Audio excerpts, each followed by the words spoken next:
حدثنا بشر بن معاذ الزرير حدثنا ابو عوانہ وحماد بن زید عن عمرو بن دینار عن طاووس عن ابن عباس عن النبی صلی اللہ علیہ وسلم قال امرت ان اسجد علی 7 اعظم۔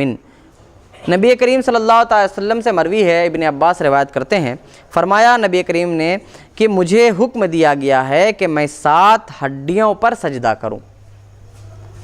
اب یہ 7 ہڈیاں کیا ہیں؟ اس کے بعد بھی ایک روایت آئے گی جس میں 7 ہڈیوں کا ذکر ہے، پھر ایک اور روایت آئے گی جس میں 7 ہڈیوں کا ذکر ہے۔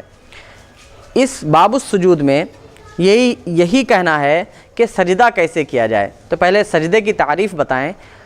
وضع الجبہۃ علی الارض، پیشانی کو زمین پر رکھنا، یہ ہے سجدہ، یہ ہے اس کا لغوی معنی۔ اور عربی ڈکشنری میں، عربی لغت میں، عربی زبان میں جب ہم سجدہ بولتے ہیں تو اس کا مطلب ہوتا ہے وضع الجبہۃ علی الارض، پیشانی کو زمین پر رکھنا۔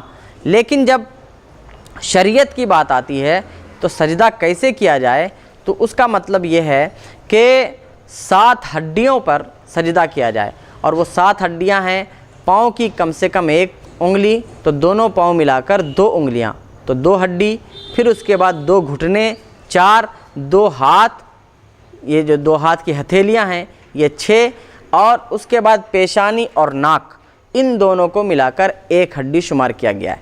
یہ کل 7، یہ 7 ہڈیوں پر سجدہ کرنے کا حکم دیا گیا ہے۔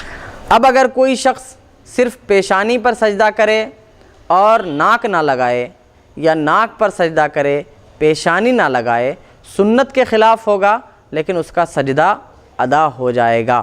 لیکن بہتر یہ ہے کہ پیشانی کے ساتھ ساتھ ناک بھی لگے، کیونکہ دونوں ہڈیوں کو جب 1 شمار کر لیا گیا تو وہ 1 ہو گئیں، اور جب 1 ہے تو وہ پورے 1 کا لگنا ضروری ہے۔ اور سجدے کی حالت میں دونوں پاؤں کی کم سے کم 1 انگلی کا زمین پر لگا ہوا ہونا یہ فرض ہے اس حدیث کے روح سے، اور 3 انگلیوں کا لگنا یہ واجب ہے۔ اگر 3 انگلی کسی کی زمین پر نہیں لگتی ہے تو اسے چاہیے کہ اپنی عادت بنائے اور 3 انگلیاں زمین پر لگانے کی کوشش کرے، اور 5 انگلیوں کا لگانا، یعنی پوری انگلیوں کا لگانا، یہ سنت نبی صلی اللہ تعالیٰ علیہ وسلم ہے۔